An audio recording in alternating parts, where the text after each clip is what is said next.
Fun. Yeah, here. There we go. All right. And no choice. Hi, Saru. So, Hi, yeah. Mr. President. How are you? I'm doing okay. I'm doing better now that you're here. Oh, that's great. Hey. Mr. President, I have a question, sir. Okay, let's hear it. You have inside information. With all the rumors around Michelle possibly throwing a hat into the vice presidential ring, I thought you might have some inside information as to what's going on. I mean, you see her every day, you speak to her every day.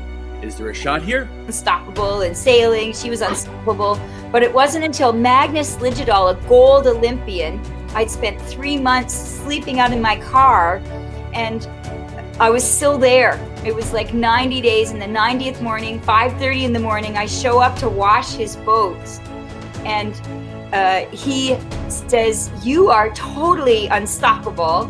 And he took a magic marker, a Sharpie, and he went over to this really old boat, and there was like a creature that was living in the bottom. Accept that you have your weaknesses. Everybody of us has weaknesses, and it is accepting them that helps you the best to go forward. Figure of your imagination, and the key is to think about the good stuff, because when you think about the good stuff, nervousness and excitement are the same emotion. Scientifically proven, they release the same types of hormones. On the way. On one day, the festivity of me taking over the job of Chief of Defense from Dick Berlijn, and the next morning your son is dead. Of it. And he said, "Here, you can start with this boat. You repair it and you fix it up, and you can use this boat to train in." And he wrote Unstoppable Tracy because he told me no for 90 days. And on the 90th day, he wrote Unstoppable Tracy on this boat without even knowing how it followed me everywhere. So I finally threw in the towel and said, okay, if the world wants to call me Unstoppable Tracy, but I'll only accept it if you know, world, that you are unstoppable too. These are the last 2 lines of a poem by W.E. Henley. The poem is called Invictus, and it's actually about how people, when they find themselves down, how they find the real strength to carry on. And the last 2 lines of his poem are the motto of the Invictus Games. That is, I am the master of my fate, I am the captain of my soul. And it's really true, the Invictus Games with 500 competitors. These are 500 stories of people finding themselves in a very bad situation, physically, mentally, or both. And it might have taken them 2 years, 5 years, 7 years to realize that if they keep on living by their not fulfilled dreams, by their lost opportunities, by their limitations, they, but also their loved ones, it will have a major negative impact on their lives. So there comes a moment that you realize that you need accept that you have your weaknesses. Everybody of us has weaknesses, and it is accepting them that helps you the best to go forward. There's the secret is that I was born limitless. It's a bit of a bad joke, limitless. But the bigger secret is that you are born limitless too. We are all born limitless. And so exceed your uncertainty. Feeling uncertain is no excuse for inaction. Embrace possibility. Even when you don't know how, don't avoid failure. And earn independence. But earning independence is not alone. Earning independence and courage in those fearful moments, who you surround yourself with is who you become. That's how you earn independence, not alone. And no excuses gives you the bonus of no limitless life. Thank you so much for joining us today. Thank you, Maurice, for inviting me. Mart, I'm mad at you for bringing me to tears over and over. But I'm so lucky that 50% of those tears are usually crying from laughter. So I'm so glad to have joined you on this call. Yeah. Chris, thank you very much, given the opportunity to meet such a great person with such incredible strength. And I would end with the famous words: "You are the master of your fate. You're the captain of your soul." Good luck. Thank you, you both. You made this happen.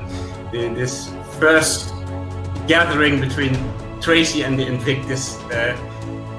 I told you, everyone, this was a very special webinar. With emotions, with a laugh. Laugh him away.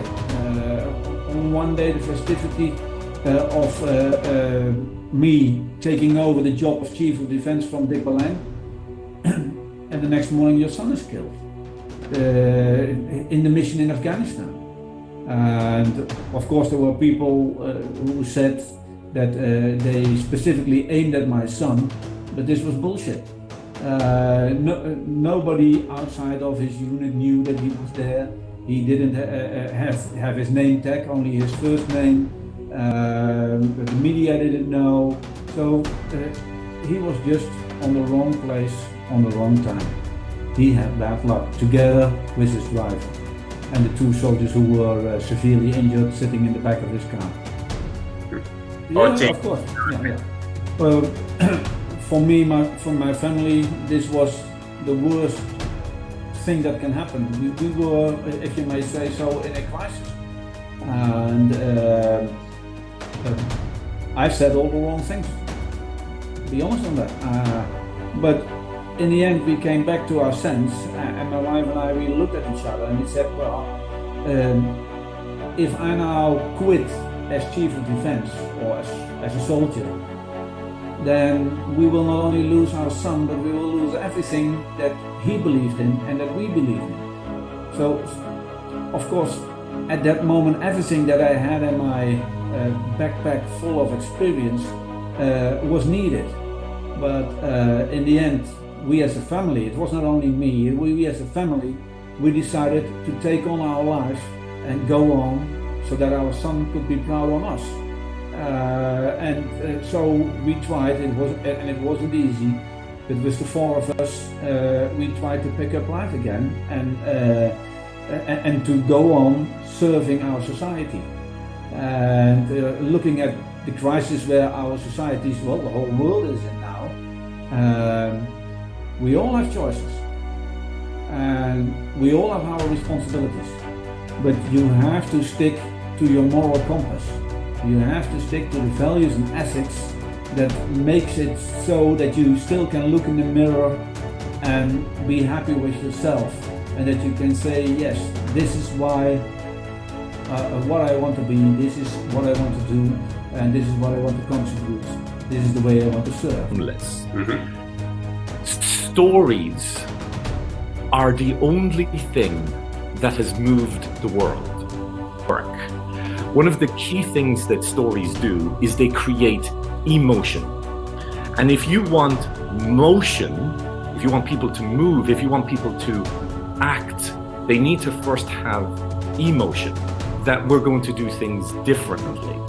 Because the old story that we were telling perhaps was not rich enough for the world we are now living in and the world we're moving into.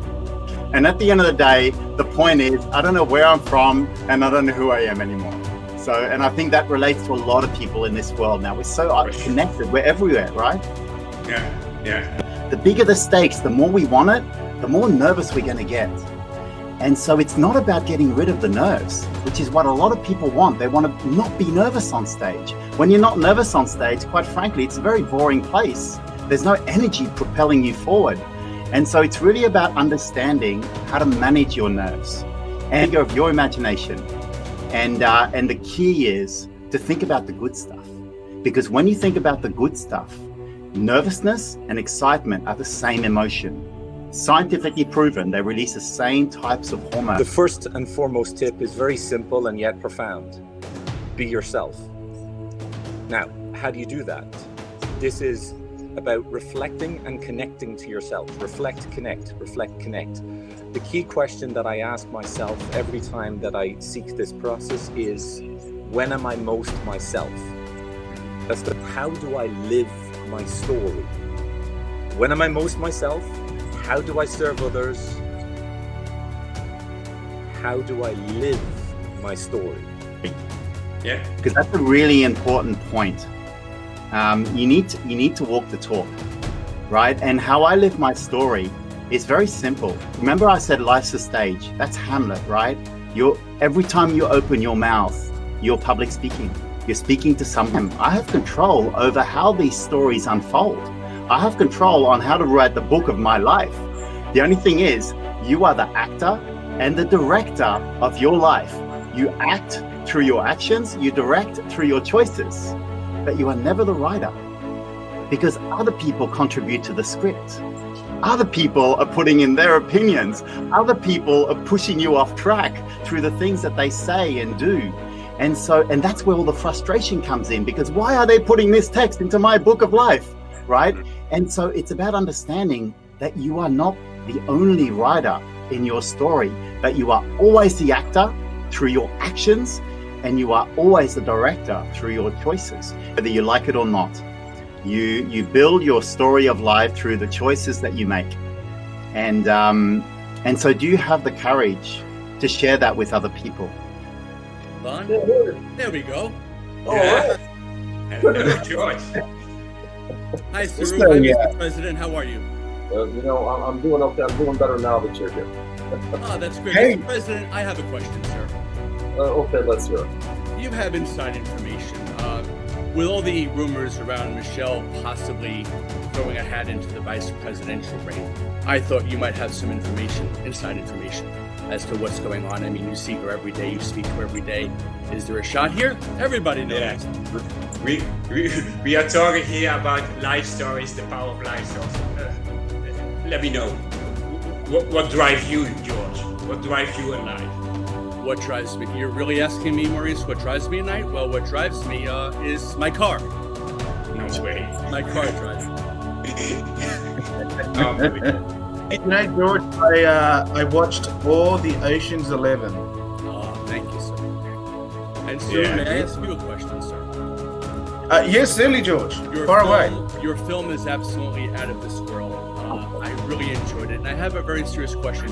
When you watched the film, what was it like for you from the outside looking in, watching your story?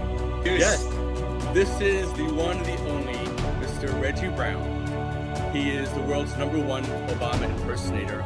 Reggie and I, interestingly enough, have worked a couple of events together, but they were huge events. We worked at different times, so although we were in the same place, we actually never met face to face. Yes. Are you really George, or is there somebody else behind? So I must. You saw my picture, by the way, with the real George Clooney. I did. I was very jealous. And you connected with me because of that. Right away. So my actual name is David Siegel. I am the world's #1 George Clooney impersonator.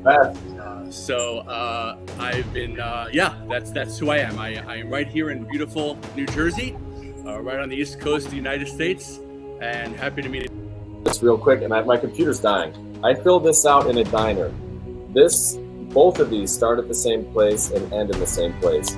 But this can be your life going without guidance, all over the place, not knowing what's going on. But this is listening to mentors, friends, people that care about you, taking good advice. And I love this. I saved this thing for 8 years.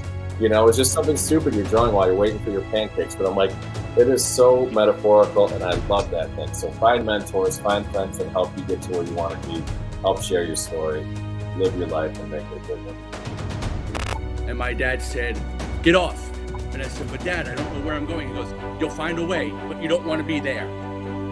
And that was a metaphor to this day when I look at something and I say, and again, I'm getting the chills, but when I know I don't want to be there, I got to get out of there and go there. I don't necessarily know the way, but if I don't want to be there, get out of there, go here, or fit right away. And that's what I do every single day of my life. Going to see. I hope it's better. I've seen some of the same behavior, if not worse. when I went out to the stores. I see masks on the street, gloves on the street, people cut me back off in traffic again, and I'm just like, how is this? I came out of the cocoon after leaving this like a butterfly, more peaceful, and I'm just like, man, I hope the world's a better place, but I'm already seeing same signs for the same thing, and I just hope that the world, it takes you doing different things for anything to change. That is the definition of change, is changing things. So I hope people just, like Saru said, put the pieces of the puzzle together. You know, we're all in this together. I don't want to have 1,000 rolls of toilet paper and then someone else doesn't have one. It makes no sense. So just be smart, be a good person, and work together, have empathy. But there can always be a better day. Just take that. Yeah. So again, just giving back, making sure everybody is okay.